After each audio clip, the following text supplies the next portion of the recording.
Capítulo 3. Ingeniería iniciaba su tercer día de trabajo intensivo. Acababan de cambiar al turno mañana. El reloj de la nave marcaba las 6:30 am. La puerta que conectaba Ingeniería con el pasillo hacia el transporte interno se abrió y pasaron la jefa y su esposo, el encargado en administración de energía. Su reemplazo lo saludó entre bostezos y se despidió sin levantar mucho la voz. Sabía que todos estaban igual de cansados e irritables. Esto está bastante mal, dijo el señor Roman Leigh, al mirar la información en la pantalla principal. Sí, debimos haber llegado ayer, pero no podemos exceder al colisionador. No 2 veces en menos de una semana. Estaremos llegando a BL 0701 en 2 horas, pero tardaríamos demasiado en poder usar los transportadores. ¿Tenemos los bus aéreos?, recordó Nora en voz alta. No tengo información suficiente de su ionosfera, respondió Roman en forma de queja. Y según esto, las especies silvestres son susceptibles a campos electromagnéticos, razón por la cual los veterinarios no han podido estudiarlos de cerca a la fecha. Ella no se molestó en chequear, estaba segura de que había sido así. Los únicos límites para la ciencia en los tiempos que corrían había sido el respeto, pues la burocracia había sido reducida a cálculos de probabilidad. ¿Qué sugieres?, preguntó y puso ambas manos en las caderas. Podemos controlar el soporte vital con la energía de emergencia. Mientras tanto, usamos otro MBH para prepararnos para los transportes. Ella agregó, bien, y una vez estacionados, recuperamos la de emergencia con el sonido de los MBH extinguiéndose. Las naves interestelares casi en su totalidad se componían por una estructura alargada que conectaba los distintos departamentos y estaciones de formas primero circulares que se iban haciendo más aplanadas, quedando el puente de proa como un platillo, y postes que sujetaban por fuera los colisionadores principal y de repuesto, uno más grande que el otro, de atrás hacia adelante. Los colisionadores generaban MBHs, Micro Black Holes, o MAN, microagujeros negros, cuya fuerza aprovechaban para generar las exageradas cantidades de energía necesarias para dilatar y contraer el espacio. Tenían también un sistema que aprovechaba las ondas de sonido para generar energía, pues de lo contrario los mismos motores dejarían sorda a toda la tripulación en cuestión de segundos. En lo que se consideraba la parte de abajo o el vientre de la máquina, se veían áreas abultadas como tazones donde no podía haber nadie. Contenían por dentro los aladores gravitacionales y por fuera los generadores de escudos, que evitaban que cualquier partícula se volviera una bala que atravesaba el casco como si nada. Necesitamos autorización del capitán, dijo la mujer a su marido. Lo dejo en tus manos entonces, respondió este con una sonrisa burlona, mientras se tapaba la boca para empezar a bostezar. Una combinación de tenues luces rojas y azules fueron aumentando de tono hasta mezclarse con otros tipos de espectro e iluminaron toda la habitación de Omar Vero. Las persianas se elevaron y mostraron fuera de la nave un paisaje hiperespacial. Se trataba de manchas licuadas casi como acuarelas, en constante movimiento, con distintos tonos de azul. «Capitán», resonó la voz por toda la sala. «Mensaje de primera prioridad. Arribamos en 2 horas. Se precisa autorización para redirigir reservas de emergencia a la energía de soporte vital». El hombre abrió los ojos y alcanzó su pequeño comunicador. Lo presionó y respondió con una pregunta. «Razón. El colisionador está siendo sobreexigido. Tardaríamos mucho en...» «Concedido», dijo y tomó asiento en la cama. Ya se había despertado. Decidió adelantarse a su turno. El puente de comando se hallaba casi en un silencio total, de no ser por los 2 alféreces que allí se encontraban. Intentaban interpretar la radiación paraestática, no solo reciente, sino con algunas variables en cuanto a las estudiadas con anterioridad. No debería tener una forma tan distinta en el espectrograma digital. No pueden ser todas iguales, Sion. Esta es la diferencia entre la academia y el mundo real. La compuerta se abrió y el primer oficial ingresó enseñando su enorme pecho y postura de militar. Los alféreces notaron su presencia y se pusieron de pie. Él solo asintió y con un gesto de la mano sugirió que continuaran. Estuvo a punto de tomar asiento apenas si su reemplazo le dio el lugar para volver a su puesto, pero notó a los jóvenes conversando en voz baja y se acercó. «¿Algún problema, hijo?», preguntó a Sion. «Papá, su amigo Nimon se mostró sorprendido. No tenía idea de que estuviesen relacionados, pues no se parecían en nada». «Está bien, Sion. ¿Qué pasa?» «El planeta donde vamos a parar primero nos desvía demasiado y creo que no posee lo que buscamos». El señor Dionisio miró a ambos lados. Algunos miembros de la tripulación lo miraron de reojo al escuchar lo que decía su hijo. «Explícate». La frecuencia en la que se halla la señal que recibimos coincide con las partículas Heisenberg. Está en los mismos canales, pero la forma no coincide. Mostró en su pantalla un mapeo de ambas señales, las cuales se mostraban primero casi idénticas, pero luego las comparó en un esquema tridimensional, donde la del planeta VL0701 se mostraba más compleja. El oficial divagó un poco con los ojos sobre la pantalla y luego, de pensarlo, sugirió: escriban un reporte corto, conciso, envíenselo al radiólogo y al capitán. Me aseguraré de que lo lean. Sí, señor, contestaron ambos al unísono, y se volvieron a separar. El muy formal hombre estuvo a punto de tomar asiento cuando su capitán ingresó a la sala. Todos se pusieron de pie y, tras un saludo gentil, los mandó a sentarse. «Señor Dionisio, ¿alguna novedad?», preguntó mientras el suplente de viaje nocturno del capitán se marchaba, y éste tomaba asiento. Un reporte de los alféreces de radiología y comunicación. Lo hallará en su despacho virtual en unos minutos, pero no me apresuraría a leerlo. Prefiero la opinión del radiólogo primero. Él y su hijo cruzaron miradas. Este se mostró ofendido. ¿Desayunó, señor?, preguntó a Omar, en un intento por desviar su atención del ambiente tenso. «No puedo con esta pasta proteica. ¿Sabe de algo más natural en la nave?». La botánica dijo que habrían naranjas frescas para hoy. Respondió en forma de sugerencia. «Pida 2 jugos para nosotros y 2 para los alféreces trabajando en el reporte». El primer oficial obedeció e inició el pedido a través del panel táctil en su apoyabrazos izquierdo, el cual, por lo general, era para el manejo de asuntos personales, mientras que el derecho solo para temas del trabajo en el puesto que ocupaban. «Tengo entendido que el resto tiene que irse a cenar», agregó en voz alta el hombre de canas. «Así es», respondió un hombre de turbante y barba desde su asiento del timón. «¿Qué planea comer, señor...?» «Gracias, señor», se presentó. «¿No vendrían mal unas papas al horno con...?» «No será posible. Hay poca energía. Cómase la pasta», interrumpió veloz. El hombre se quedó callado con expresión de decepción. El resto del puente sonrió sabiendo que el capitán solo intentaba animarlos en las últimas horas de su turno. Judith Jean, la jefa de botánica de la nave, había enviado 4 jugos de naranja y se había preparado uno para sí misma. Se hallaba controlando los niveles de yodo en las muestras de banana, retrasados por el mal gasto de energía hacía unos días atrás, cuando notó que tenía un mensaje de su hermana. Casi dio un salto de alegría al leer el título. «Nos veremos pronto». Prosiguió leyendo mientras bebía lo poco que quedaba de su jugo. «Leí que Lecarios viene para 701. Hace tanto que no hablamos. Me olvidé totalmente de mencionarte que iba a estar por ahí con mi grupo de veterinaria. Me sabrás disculpar, anduve muy ocupada analizando las notas. Son muy vagas y difíciles de interpretar. Los animales de la zona parecen ser susceptibles al campo electromagnético de los instrumentos, y hasta ahora nunca se pudo estudiar a uno de cerca. Pero ustedes tienen teletransportadores, ¿no? En fin, muero de ganas que nos veamos. Besitos». La imagen en la pantalla del puente mostró al espacio volver a su densidad normal. La colosal máquina de aspecto proteico se detuvo kilómetros antes de la estación espacial y al instante recibió una señal de saludo. «¿Capitán?», preguntó un alférez. «Abran la comunicación». La pantalla mostró en un rincón a un hombre y a una mujer de aproximadamente 50 años, muy probablemente grabaciones, sonrientes y vestidos de forma casual. El resto de la imagen era lo que tenían frente a la nave.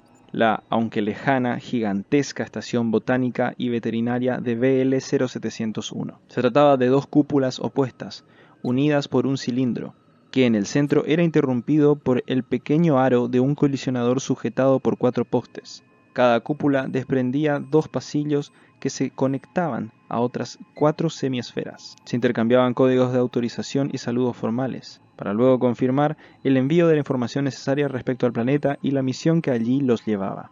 Activaron el soporte vital y presurizaron el muelle. Una vez allí formado el personal necesario, el capitán informó a través del amplificador de voz. «La nave precisa apagar casi todo el soporte vital para la misión de reconocimiento. Esto no son vacaciones, pero se les permite pasarla bien en la estación». Con un gesto los obligó a romper filas y subieron a los aerobuses, los cuales ya estaban reproduciendo los mensajes de seguridad y turismo de la estación espacial. El área contaba con todos los tipos de clima y hasta zonas de simulación de tormenta, un laboratorio de aromaterapias abierto al público y un museo de botánica local.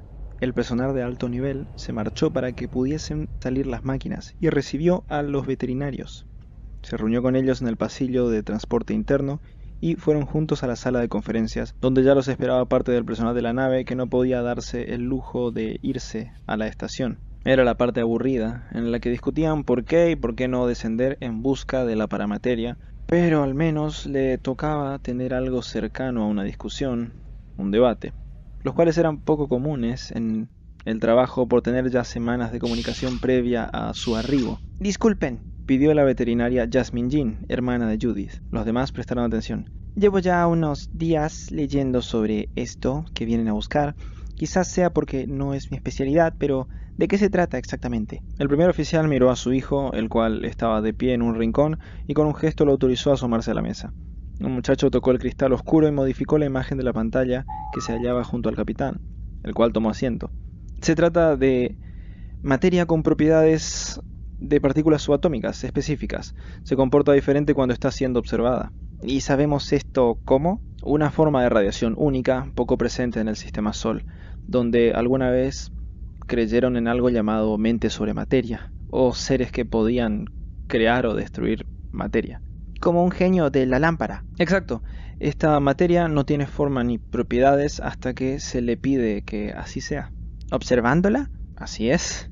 Como los electrones en el experimento de la rendija, creemos que nos lleva más cerca de entender los orígenes del universo. Se mostró pensativa, miraba hacia abajo con frecuencia, reunió aire y preguntó: ¿Y cómo se la atraparía? La jefa de ingeniería tocó la mesa, haciendo que ella tenga poder sobre la pantalla. Tecleó unas palabras clave y accedió a su área de bibliografía. Inhibidores parietales, dijo y mostró una especie de tiara con color cobre. Los usarían bajo el traje de soporte vital para no influir en la materia. Usarían también un contenedor hecho de una aleación capaz de contenerla en la nave. El doctor quiso explicar cómo funcionaban los inhibidores, pero la veterinaria interrumpió. No creo que hayan leído al respecto de nuestra situación aquí. Este planeta y su vida silvestre se hallan en crisis desde hace casi los 50 años que fue observado. Los demás se miraron entre sí. El capitán pidió al médico una explicación con un gesto.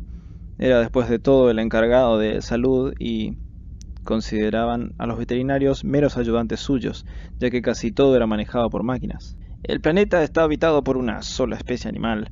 Son cuadrúpedos con visión térmica. Se comunican a través de sonidos monofónicos. Hace más de unas 4 décadas que parte de la población nace con una deformación en sus receptores, que los hace malinterpretar el sonido de saludo como hostil, explicó Sequeira. Asumo que están matando a la población sana, expresó en voz alta el capitán. Y también unos a otros. Están por extinguirla si no hacemos nada, dijo la señorita Jasmine Jean. Doctor, ¿por qué no me dijo esto?, preguntó el capitán. Porque no puede cumplir una orden si no la escucha, capitán. Las órdenes de la Unión son brindar a la estación los medios para castrar a la población enferma.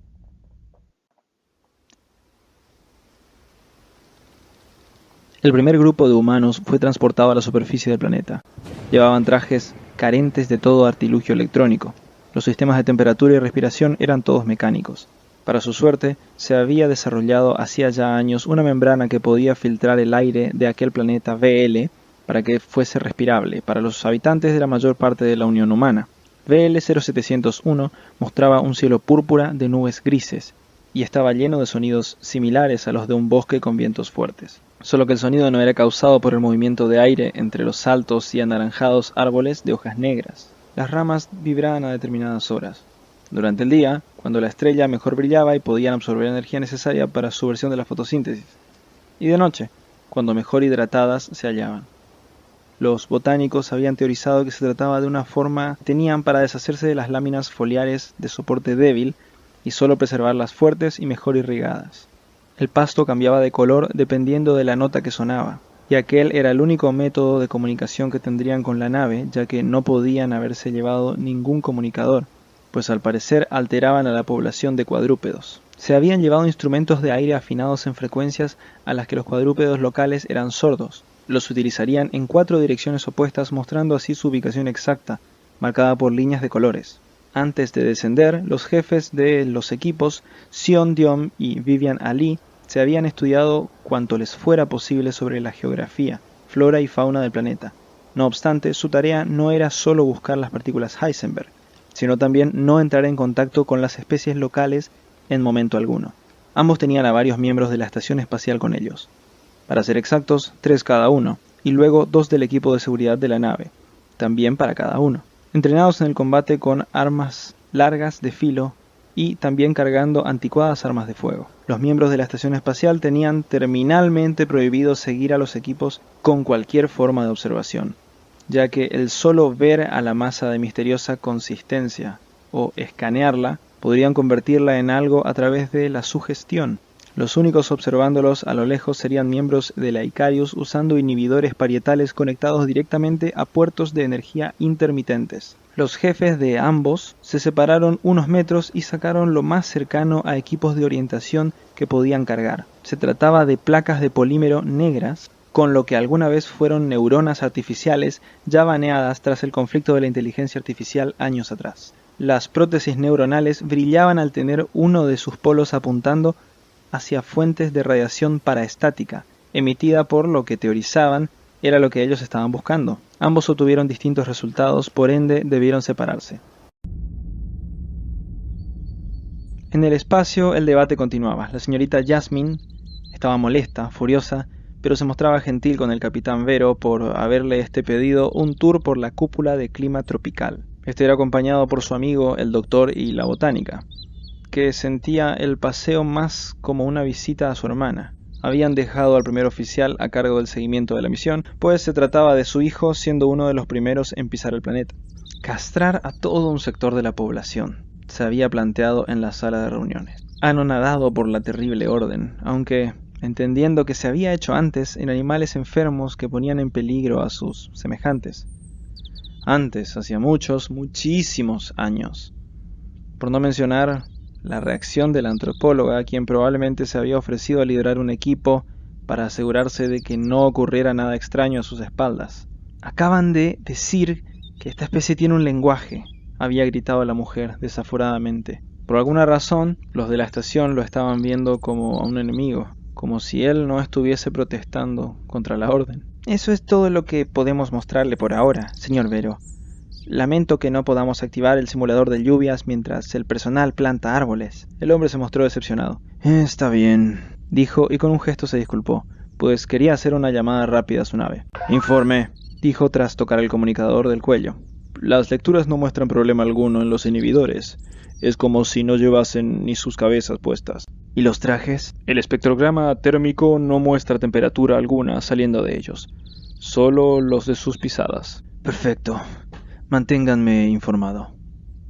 La adorable mujer de pequeños ojos se quitó la máscara de amabilidad y expresó su preocupación en una triste mirada hacia su hermana. Judith Jean se dirigió tímida hacia su capitán y pidió formalmente: «Capitán, ¿podría invitarlos a usted y al doctor a almorzar?» Ambos se vieron confundidos.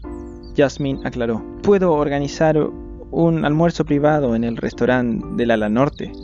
Hace mucho no veo a mi hermana». A ambos les llevó un instante hacer la asociación entre los rostros, pues habían estado ignorando totalmente la coincidencia en los apellidos. «Por supuesto, y podemos», expresó el doctor y fue interrumpido por la veterinaria, «discutir sobre sus órdenes en este planeta».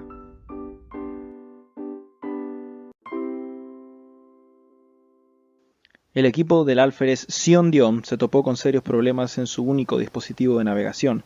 Las prótesis neuronales habían dejado de indicar a dónde ir y era fácil notar que estaban siendo rodeados por las criaturas. ¿Pero qué acaso no eran invisibles a ellos? Aquellos cuadrúpedos, aún sin apodo, llevaban como nombre una larga secuencia de números que no había podido memorizar. Ese se había convertido en un problema ante el afán de los humanos por querer nombrar a las especies. Solo existía un número limitado de letras, por ende una cantidad limitada de secuencias en las cuales ordenarlas para formar nombres fáciles de recordar. Parecían cubiertos por una piel primitiva, se veían como placentas de 4 patas y tenían venas negras visibles por todo el cuerpo, articulados como arañas y con 2 membranas en su dorso y otras 2 en el vientre. Las del dorso les brindaban una visión térmica. Las del vientre los permitían comunicarse entre sí al soltar aire y emitir silbidos. Las órdenes eran permanecer quietos, no responder en lo absoluto, ya que los trajes enmascaraban la temperatura de sus cuerpos. No tenían por qué ser atacados, al menos que hiciesen el sonido del saludo, el cual solo aquellos con la malformación podían interpretar como hostil. Notaron por el rabillo del ojo a una de aquellas criaturas asomarse a otra, emitiendo aquel característico sonido.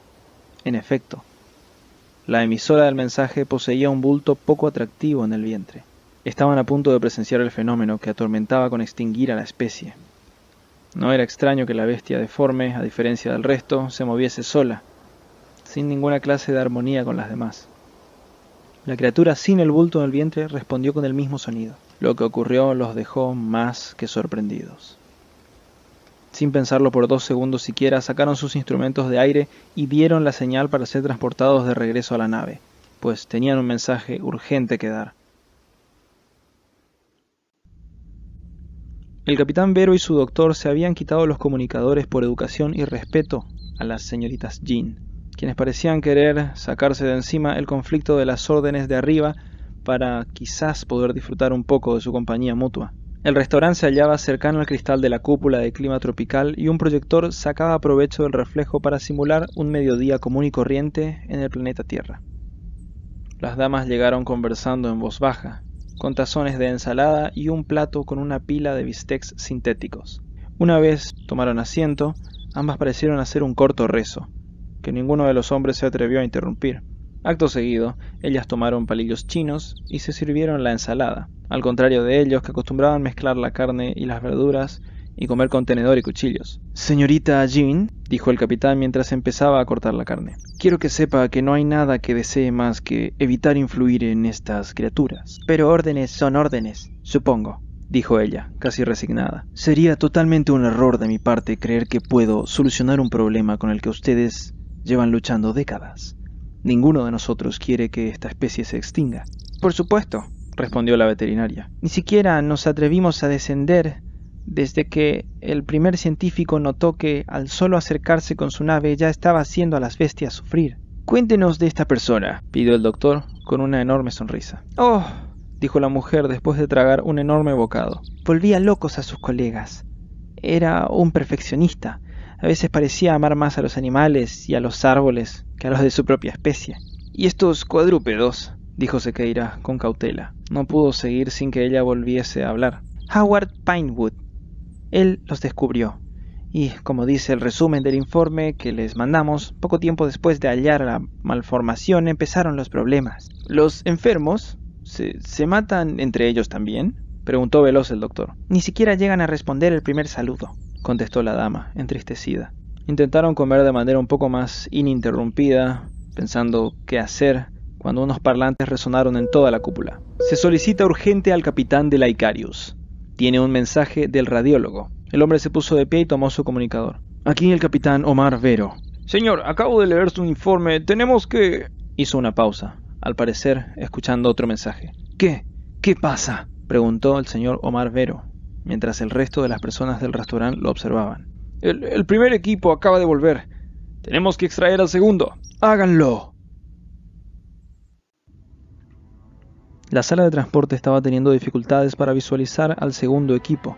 El joven líder de los ya regresados insistía furioso en que no usaran los escáneres, pues el grupo de gente liderado por Vivian muy probablemente se hallaba rodeado de cuadrúpedos, al igual que les había ocurrido a ellos, y lo peor que podían hacer era alterarlos. El contacto visual era imposible, debido a que se hallaban probablemente cubiertos por el follaje de los árboles, cuyo movimiento no hacía más que confundir a los atentos ingenieros. El número de inhibidores disponibles era limitado. Sintetizar más requeriría un gasto de energía que dificultaría transportar a todos los exploradores. El número de ojos buscando al segundo equipo era, por ende, también limitado. Que tocasen sus instrumentos era la única forma de encontrarlos. La antropóloga Vivian se mostró fascinada ante la interacción entre los cuadrúpedos. Claramente poseían alguna forma de inteligencia. Se regocijaba en la posibilidad de, con simples trajes, ser invisibles a ellos y poder verlos tener algo similar a conversaciones. Daban golpecillos coordinados al suelo con las pequeñas patas delanteras, lo cual también indicaba una expresión corporal poco específica en la información que la estación había brindado. No se perdería de esto por nada del mundo. Incluso ignoraba el hecho de que su dispositivo práctico para hallar la paramateria se mostraba confundido, como si hubiese perdido la señal. Uno de los zoólogos que la acompañaba quiso decirle algo, pero al estar tan cerca de aquellos animales era imposible conversar. Debía comunicarse por lenguaje de señas. algo en lo que los traductores universales de las naves de la Unión podían ayudar, pero sus simples ojos no.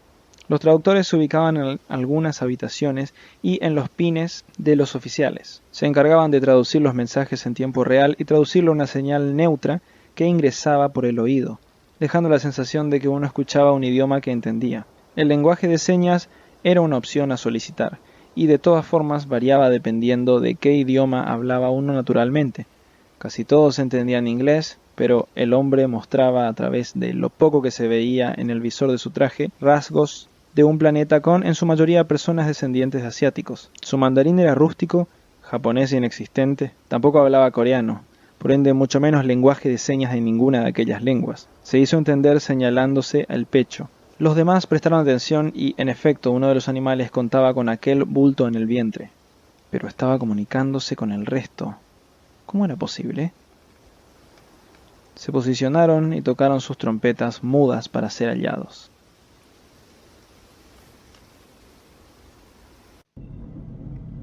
El alférez Sion se sometía a la descontaminación de la forma más apresurada posible. Una vez fuera de la sala, se vistió a las apuradas con su uniforme y tuvo que pasar por 3 murales de autorización virtual para llegar a hablar directamente con su padre a través del comunicador. ¡Papá!, Gritó ignorando todas las formalidades y los cargos. «Sion», respondió el primer oficial. ¿qué pasa? ¿Qué vieron? Se veía preocupado, pues por más que la información enviada al panel de su apoyamanos no mostraba ningún daño físico en el joven, este sonaba agitado. Mi reporte, el capitán no lo leyó, ¿verdad? No, pero el radiólogo lo está poniendo al tanto, dijo con algo de culpa expresada en la voz. ¿Se puede saber qué pasa? Solicito una reunión en la sala de... Se forzó a decir ocultando la vergüenza. No puede hacer eso, alférez. Pero usted sí. Primer oficial. Al no estar el capitán, usted es el oficial a cargo, expresó firme, aún caminando velozmente pero con posición erguida, como si tuviese al hombre enfrente. No recibió respuesta alguna, razón por la cual estuvo a punto de subir al transportador interno, ni bien pudo, para dirigirse al puente y organizar una reunión desde su computadora. Pero un mensaje en los altavoces de toda la nave lo detuvo. Personal de primer orden, diríjase a la sala de reuniones. Suspiró con una enorme sonrisa.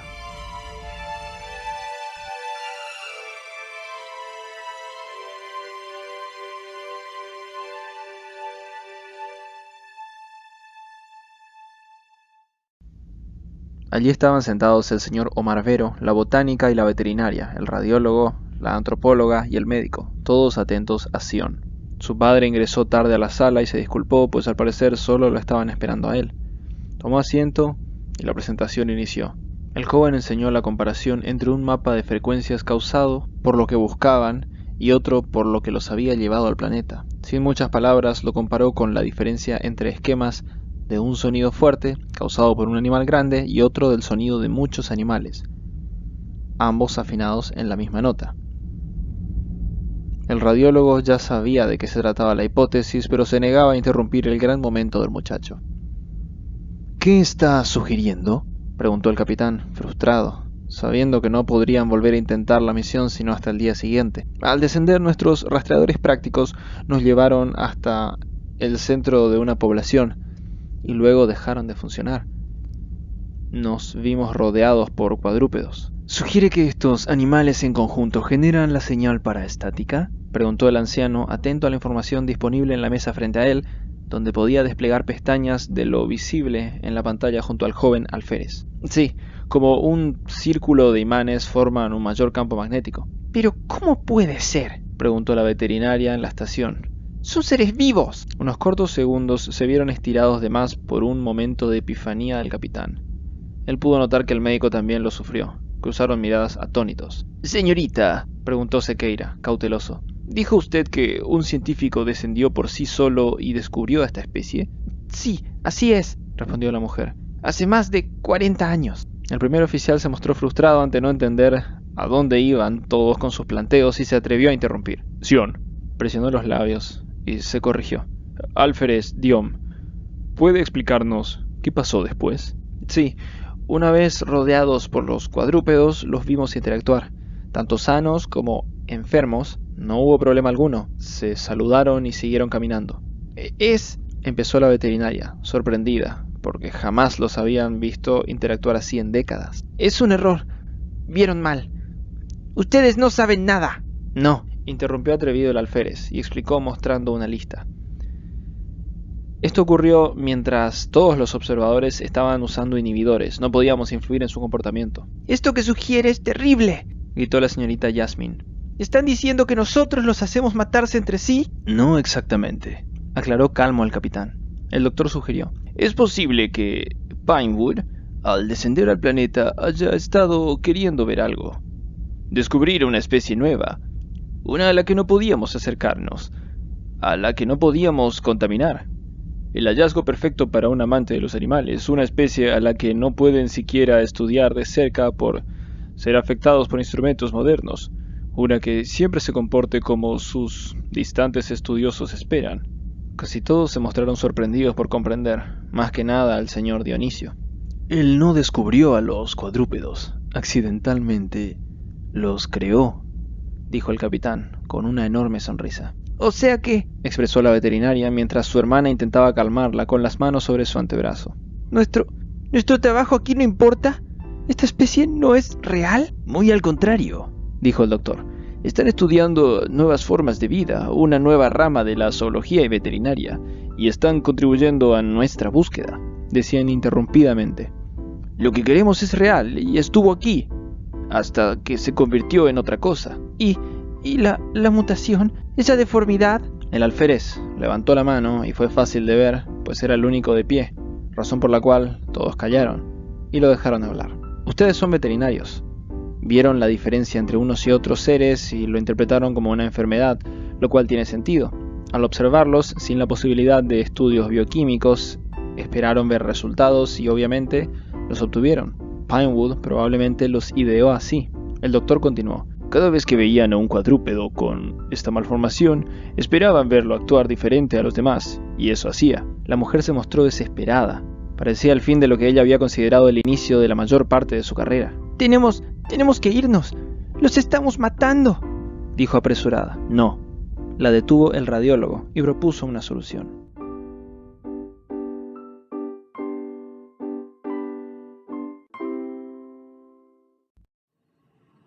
La nave se preparaba para su despegue hacia el siguiente planeta. Los tripulantes se mostraban alegres por haber demostrado que su búsqueda no era en vano y el reporte no solo los hacía tachar planetas bajo observación de la lista de búsqueda, sino que alegraba a científicos en todo el sector por saber que la cosmozoología cambiaría para siempre.